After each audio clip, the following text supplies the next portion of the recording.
Bismillahirrahmanirrahim. Assalamualaikum warahmatullahi wabarakatuh. Bismillahi walhamdulillah wassalatu wassalam ala rasulillah wa ala alihi wa sahbihi wa man walah. Allahumma inna nas'aluka ilman nafi'an wa rizqan tayyiban wa amalan mutaqabbala. Amma ba'du. Teman-teman yang dirahmati Allah, pada kesempatan kali ini kita akan berbicara terkait silabus. Adapun agenda pembahasan pada kesempatan kali ini yaitu meliputi konsep dasar silabus, diantaranya pengertian dan manfaat silabus. Kemudian prinsip dasar pengembangan silabus, mengenai prinsip yang melandasi pengembangan silabus. Kemudian komponen silabus, apa saja yang menjadi bagian silabus.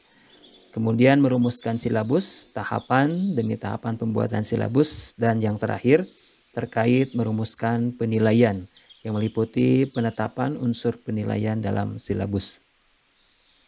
Nah, apa itu silabus?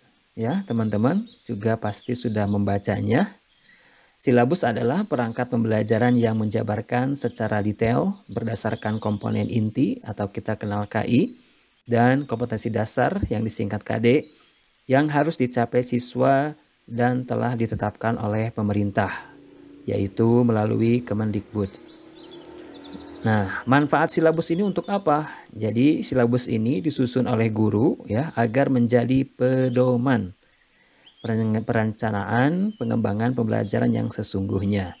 Jadi guru dapat mengacu kepada pedoman tersebut, kepada silabus, materi, bahan ajar, pertemuan, alokasi waktu, apa saja, jadi menjadi acuan, menjadi pedoman. Kemudian manfaat silabus juga menjadi pedoman perumusan dan penyelenggaraan evaluasi. Karena evaluasi pembelajaran melalui penilaian harus mengacu kepada indikator ya agar terukur tujuan pembelajaran sudah sampai berapa persen ketercapaiannya.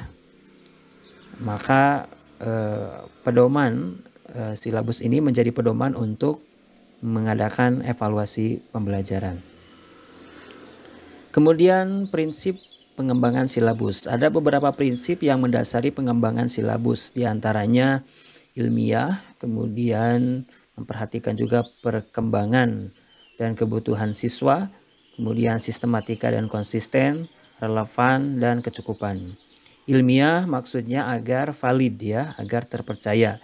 Silabus ini didukung oleh dasar teori yang memadai, maka disusun berdasarkan buku paket yang ditetapkan atau diterapkan untuk digunakan ya di sekolah masing-masing. Jadi supaya jelas acuannya. Kemudian perkembangan dan kebutuhan siswa. Silabus harus disesuaikan dengan tingkat perkembangan dari kebutuhan siswa ya. Dari level kelas misalkan SMP 789, begitupun SMA 10, 11, 12. Kemudian sistematika dan konsisten. Silabus ini memiliki format yang jelas penyusunannya, maka harus berurutan dan konsisten. Relevan artinya kesesuaian. Silabus yang disusun dapat menjamin kesesuaian materi ajar dengan kebutuhan kekinian siswa, mengikuti perkembangan zaman dan memperhatikan juga kondisi lingkungan yang terdekat dengan kebiasaan siswa dalam kehidupan sehari-hari.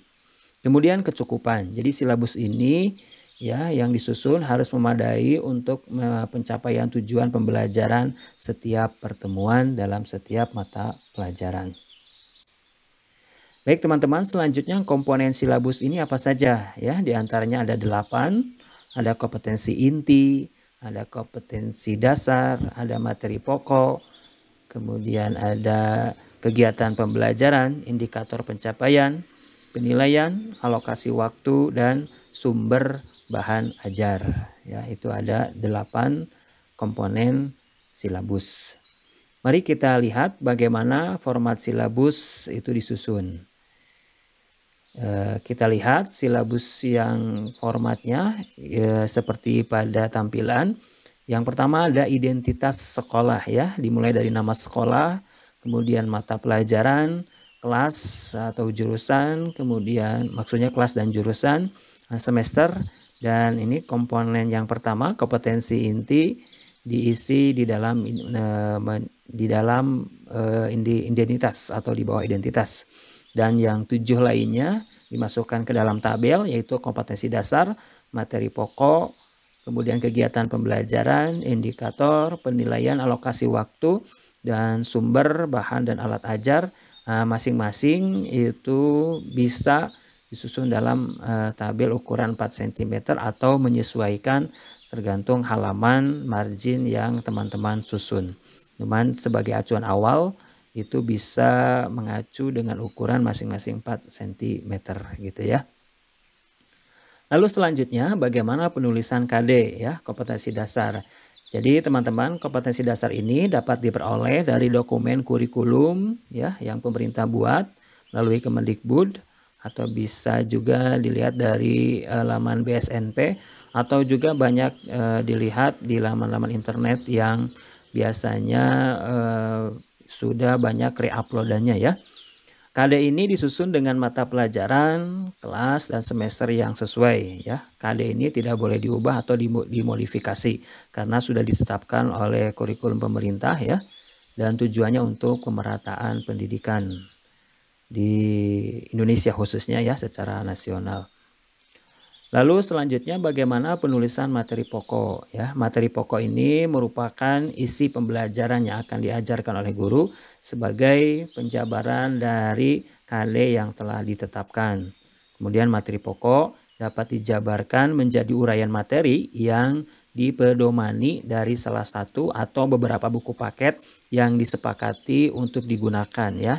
Yaitu disepakati oleh guru, oleh MGMP, oleh sekolah, atau bahkan oleh komite sekolah ya, dari orang tua wali siswanya. Kemudian buku paket ini itu penulisan materi pokok ini bisa lihat dari buku paket ya, itu bisa juga lihat acuan daftar isi buku paket yang digunakan. Kemudian objek dan bahasan juga sama, bisa dilihat dari daftar isi buku paket yang digunakan. Juga memperhatikan kata kerja operasional ya. Kata kerja operasional ini kaitannya dengan level kognitif pada taksonomi Bloom ya. Ada C1, 2, 3, 4, 5, 6 dan masing-masing memiliki turunan kata kerja operasionalnya. Kemudian memperhatikan juga objek bahasan pada buku paket itu. Itu untuk penulisan materi pokok di silabus ya. Kemudian teman-teman, selanjutnya bagaimana merumuskan kegiatan pembelajaran. Jadi rumusan kegiatan pembelajaran ini harus menggambarkan, yaitu pertama aktivitas belajar siswa. Salah satunya bahwa ciri dari pembelajaran kurikulum 2013 itu adalah active learning dengan pendekatan student based learning atau student center. Jadi harus menggambarkan keaktifan siswa. Kemudian yang kedua harus menggambarkan metode yang digunakan ya, model yang digunakan dengan ragam pilihan model pembelajaran, metode pengajaran tergambar dalam rumusan kegiatan pembelajaran. Kemudian yang ketiga menggambarkan bentuk interaksi ya. Interaksi yang dimaksud adalah interaksi antara siswa dan sumber belajar ya. Lalu ini contoh kegiatan pembelajaran. Kegiatan pembelajaran ini dibuat oleh guru ya, tentunya ya. Dan untuk poin 2 dan 3 maksudnya untuk metode model pembelajaran dan interaksi siswa dengan bahan ajar itu bisa tertulis atau bisa juga tidak ya. Namun pemaknaannya dapat dipahami secara tersirat. Ya, interaksi siswa dengan sumber bahan ajar. Yang dimaksud sumber bahan ajar atau sumber belajar ini ya, segala sesuatu yang membantu percepatan atau penguasaan materi oleh siswa. Contoh kegiatan pembelajaran, melalui pembelajaran aktif menggunakan metode diskusi, siswa dapat membuat sketsa rangkaian listrik seri dan paralel, misalkan begitu. Ya. Selanjutnya bagaimana merumuskan indikator. Nah, indikator itu apa? Ya, indikator ialah karakteristik, ciri, tanda, ukuran ya atau barometer, skala atau respon yang harus dapat dilakukan atau ditampilkan oleh peserta didik untuk menunjukkan bahwa siswa yang bersangkutan telah mencapai KD tertentu. Jadi acuan bahwa siswa telah mencapai kompetensi dasar dalam suatu materi atau mata pelajaran. Ini indikator. Ya. Pertama, bagaimana merumuskannya, yaitu dikembangkan dari kompetensi dasar, ya. Jadi acuannya kompetensi dasar. Yang kedua, menggunakan kata kerja operasional dengan tingkat berpikir maksimal dengan setara dengan KD. Misalkan di kompetensi dasarnya diawali dengan kata menganalisis. Nah, menganalisis itu kalau level kognitif termasuk level C4. Maka untuk indikator itu diturunkan, dirumuskan dan maksimal C4. Jadi dia bisa C3, C2 atau C1 bila materi itu adalah materi baru, bisa dimulai dari C1. Namun jika materi itu pengulangan atau terkait dengan materi sebelumnya, maka level C1 bisa saja tidak digunakan sebagai indikator materi, ya. Itu yang kedua. Yang ketiga, tiap kompetensi dasar dijabarkan menjadi 2 atau lebih indikator, ya. Jadi jangan hanya satu saja indikator. Jadi satu kompetensi dasar itu dianjurkan untuk lebih dari 2 indikator pembelajaran. Kenapa? Karena untuk mendetailkan ketercapaian siswa mencapai kompetensi dasar tersebut. Kemudian rumusan yang keempat bahwa penulisan merumuskan indikator ini yaitu penulisan kata kerja operasional atau KKO harus tunggal, ya, harus tunggal artinya satu saja untuk memudahkan pengukuran. Kemudian objek bahasanya bisa lebih banyak. Misalkan tadi level C4 menganalisis, ya. Maka menganalisisnya itu bisa kata menganalisisnya itu level kognitifnya 1, kemudian objek bahasanya bisa lebih dari 1. Nah, bagaimana contohnya, ya? Contoh indikator kita lihat di sini. Misalkan contoh kompetensi dasarnya adalah memformulasikan besaran-besaran listrik rangkaian tertutup sederhana 1 loop. Itu kompetensi dasarnya, ya. Adapun indikatornya kita lihat di sini, kita susun, kita kutip 3, ya. Yang pertama, menjelaskan pengertian rangkaian tertutup dalam suatu rangkaian listrik sederhana. Yang kedua, membuat grafik hubungan antara besaran-besaran dalam hukum Ohm. Dan yang ketiga, menginterpretasi grafik hubungan antara besaran-besaran dalam hukum Ohm. Gitu, ya. Jadi dibuat lebih dari 2 indikator. Bahkan bisa lebih dari 3 juga. Itu lebih bagus lagi. Selanjutnya bagaimana merumuskan penilaian. Nah, penilaian ini pertama terkait teknik. Dengan cara apa guru mendapatkan nilai siswa? Misalkan dengan kuis, pertanyaan ulasan, ulangan harian, UTS, tugas individu, tugas kelompok, atau misalkan melalui angket respon siswa atau melalui karya siswa. Nah, bentuknya bagaimana? Dengan jenis apa guru menggunakan penilaian? Misalkan tes objektif, jawaban singkat, uraian, jawaban lisan, performa, dan atau portofolio. Nah, soalnya bagaimana? Nah, butir soal yang digunakan disesuaikan dengan teknik dan bentuk, ya. Misalkan pertanyaan telah dilakukan uji validitas item, ya. Kemudian tingkat kesukaran dan daya pembedanya itu. Jadi soal yang digunakan itu sudah melalui uji-uji tertentu sehingga layak untuk digunakan. Uji yang dimaksud uji validitas, ya. Juga bahkan bisa juga uji reliabilitas misalkan, ya, dan seterusnya. Lalu terkait penetapan alokasi waktu, ini bagaimana mempertimbangkan 4 hal, ya, kompleksitas, scope, sequence, dan banyak dan kepentingannya. Pertama, kompleksitas, maksudnya tingkat kerumitan suatu materi, ini 30%, ya.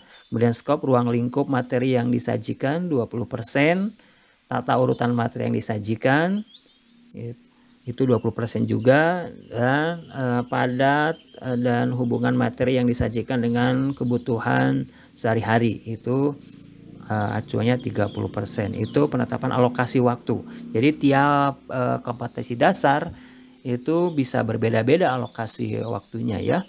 disesuaikan, tentunya disesuaikan juga dengan jam pelajaran masing-masing pelajaran.